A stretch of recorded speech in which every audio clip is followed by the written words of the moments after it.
Looking to dominate the sportsbooks all weekend in NFL Week 16? Well, my friends, you've come to the right place. Stay tuned for my 6 favorite prop bets for this weekend slate.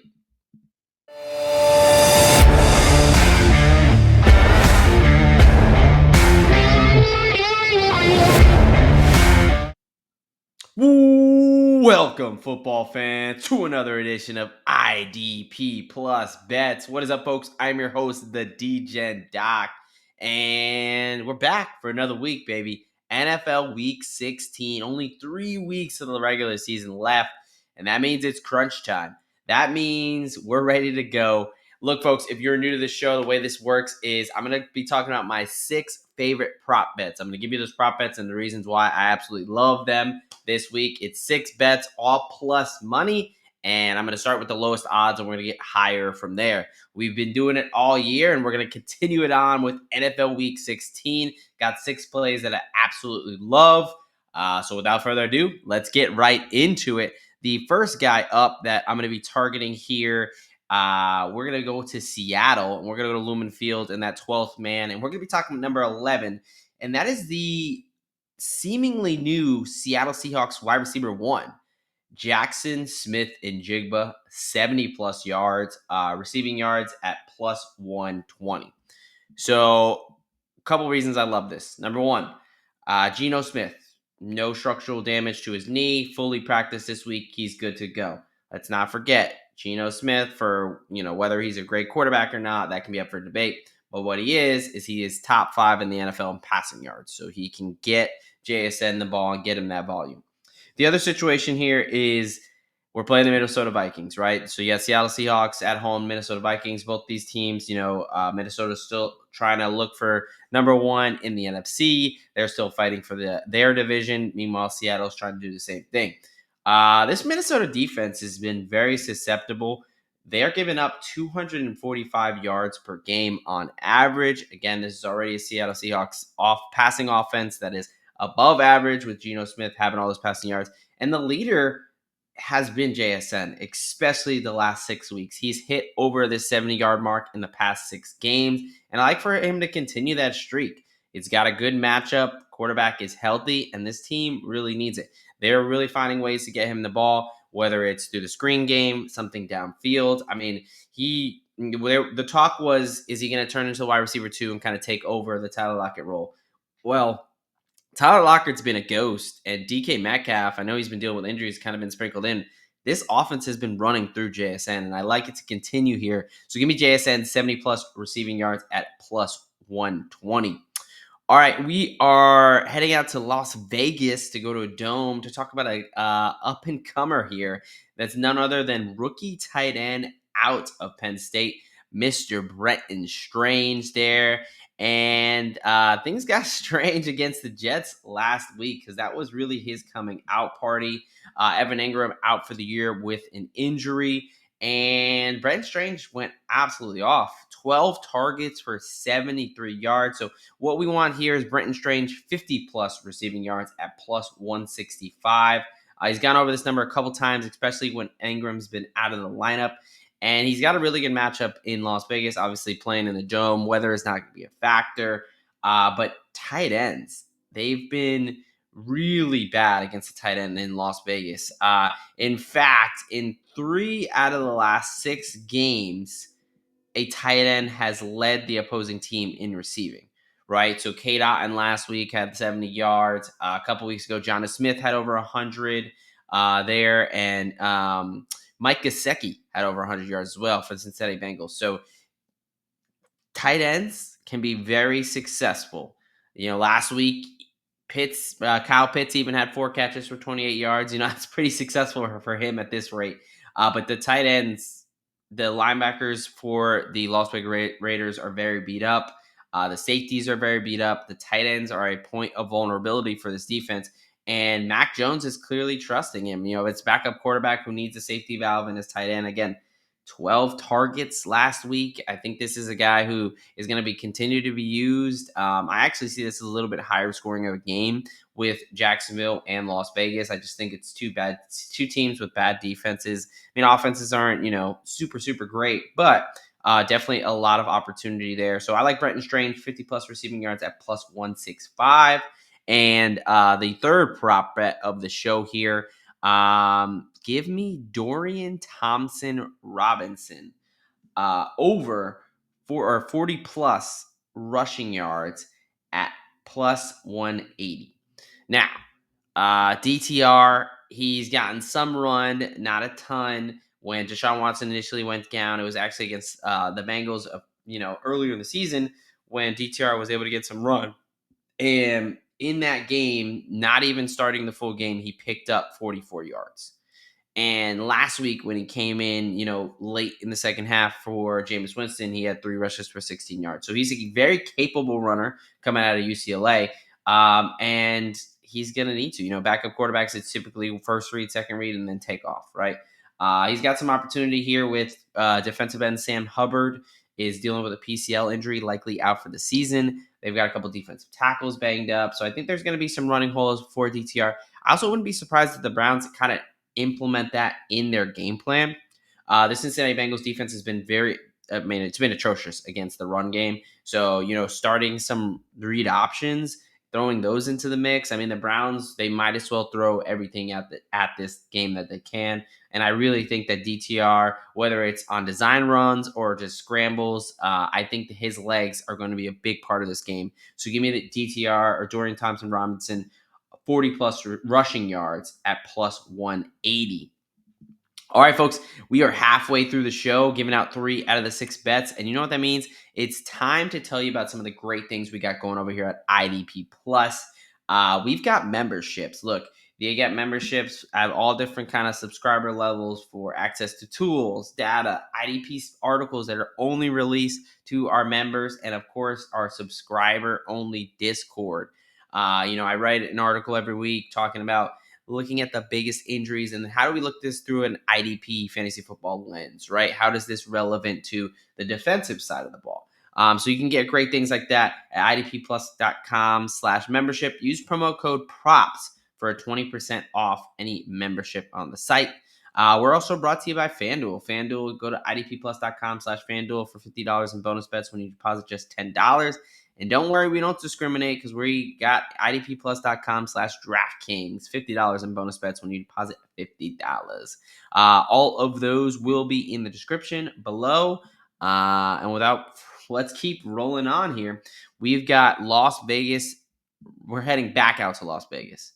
And we are talking about wide receiver jakobimeyers, 90 plus receiving yards at plus 220.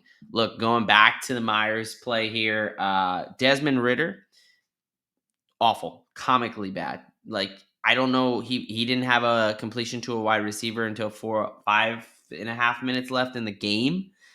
He didn't utilize jakobimeyers until the very last drive, and he got 55 catches for 59 yards. Look, we got Aiden O'Connell coming back from a bone bruise. He's fully practicing this week, so it seems like it's going to be the Aiden O'Connell show, which is much better. He's a much more capable thrower and is not just looking to tuck the ball down. Actually, O'Connell doesn't ever really look to run. So I like him to, have a little bit of chemistry with Myers coming back. In that game against the Chiefs on Black Friday, he really kind of lit them up. He went for over 300 yards, did O'Connell, and Myers, went for almost 100 yards himself. So I like Myers to get over that 90 yards or there, 90 receiving yard mark at plus 220. This is Jaguars defense, whereas, I talked about brentonstrange and how vulnerable the Vegas defense was to the tight end. The Jacksonville Jaguars, especially the wide receivers, they're giving up 264 yards per game just in general through the air. Last week, they gave up 198 yards, almost 200 yards to Davante Adams, to just one single wide receiver. Now, jakobimeyers not exactly the same caliber as Davante Adams, but he is this wide receiver one. And I think that O'Connell's going to be able to look to him early and often to continue to kind of use and abuse this porous Jacksonville Jaguars defense there. So give me jakobimeyers 90 plus receiving yards at plus 220. Next up, a true alpha wide receiver that is looking to do a thing that only alpha wide receivers can do. Give me Mike Evans, Tampa Bay Buccaneers wide receiver at 110 plus receiving yards at plus 225. Look, he's chasing 11 straight seasons of 1,000 yards. So right now he's about at 750. So he needs to continue kind of, if he wants to hit that mark, he's got to have some big games. And Baker Mayfield recently said, I don't know if Mike Evans is thinking about it, but I'm thinking about it. And Baker loves his guy. So the Bucs control their own destiny. If they win out, they make the playoffs. They clinch the NFC South. This is huge. They can't mess around, and they're going to go to their best guys. You've got a good matchup here in a Dallas secondary that's been kind of beat up and bad all season. No Trayvon Diggs, season-ending surgery. No Kalen Carson, the rookie there. So, yes, you have Deron Bland on one side, but you got some fill-ins on the other. I like, even if it's Deron Bland, I like Mike Evans against anybody in the secondary, and I think they're going to need to find him. We saw what he did against the Chargers just last week. I think he's the man on a mission. This team is on a mission because they need these wins. So give me Mike Evans 110 plus receiving yards at plus 255. He is 2 out of his last 4 to hitting this number. All right, last one here, the long shot for the show, and it's a touchdown play. And it's a guy who hopefully is going to get some burn this weekend. That is Israel Abanikanda, the now 49ers running back, anytime touchdown plus 310. So the San Francisco 49ers running back carousel, nightmare, whatever you want to call it, has been well documented. You had CNC, who's been in and out of the lineup all year. He went down. Then you had Jordan Mason fill in. He went to the IR for the high ankle sprain. And then Isaac Guerendo, after carrying the load pretty well, played through the foot injury, but seemed to be picking up a hamstring injury, and he's not expected to play. So everyone's kind of just slotting in Patrick Taylor and just kind of assuming he's going to take over this role. But the 49ers did sign izzyabanikanda off of, I believe, the Jets practice squad. So it's somebody who they went at and kind of sought out. And I think he's definitely the more explosive of the options. I think that it makes a lot of sense for him to get some run. And, there's definitely a situation where they just split carries. Him and Taylor kind of have a split carry backfield. And it's not just one guy dominating. But for, what I view as kind of a RB1A or 1B, right? I think the just the price of anytime touchdown plus 310 is just too high.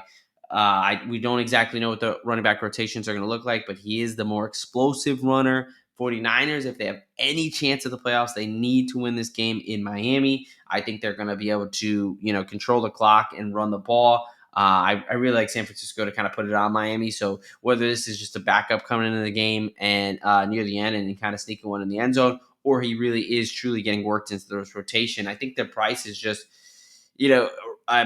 for comparison, Patrick Taylor's anytime touchdown price is like minus 125. I just don't know with confidence that's going to be the running back rotation. And I'm going to take the more explosive guy, and that's Israel Abanikanda there. Anytime touchdown plus 310. All right, folks, that is all 6 of the bets. So what we're going to do is we're going to do a quick recap, and then we're going to get out of here. So my 6 best bets for NFL Week 16. We've got Seattle Seahawks wide receiver jaxonsmithnjigba, 70-plus receiving yards at plus 120. We've got brentonstrange, tight end in Jacksonville, heading over to Vegas in the Dome, 50-plus receiving yards at plus 165. We've also got dorianthompsonrobinson making his start against a beat-up Cincinnati Bengals defense, especially on the ground. So I like DTR's 40-plus rush yards at plus 180. You've got Vegas wide receiver jakobimeyers, 90-plus receiving yards at plus 220 against a bad Jaguars defense. You got Mike Evans, 110-plus receiving yards at plus 255. No Trayvon Diggs. He's hit this in 50% of his last 4 games, and he's on a mission. The team's on a mission to make sure they clinch the NFC South, as they've got to play perfect from here on out. And Mike Evans is on a mission to make sure he gets another 1,000-yard season to go 11 straight in a row. I will not be getting in the way of that train. And then finally, Israel Abanikanda there. Anytime touchdown at plus 310 with likely no Isaac Guerendo. I just think this is too juicy of a price to not play this. Again, Patrick Taylor, people are just slotting him in there. I think Abanikanda gives this team another element, gives them some pop, and I think he can be rewarded with some snaps in the lineup there. All right, folks, that is it for the show. Hey, as a new channel this season, we appreciate any likes, subscribes, comments that we can get. So if you enjoyed this video, please like and subscribe. We appreciate you. But other than that, that is pretty much it. Look, it's the holidays, folks. So happy holidays to you. I hope you're able to eat some good food, be around some family, and really just enjoy the holidays this holiday season. We've got an awesome, awesome slate of NFL football. You got college football. What a time to be a football fan. So, hey, if you're tailing the bets, best of luck. And from the DJ Doc here at IDP Plus Bets, I'm out of here. Thank you for watching the IDP Plus YouTube network. If you enjoyed this video, give it a thumbs up and don't forget to subscribe to our channel. Be sure to tap the bell icon to get notified whenever we upload new content.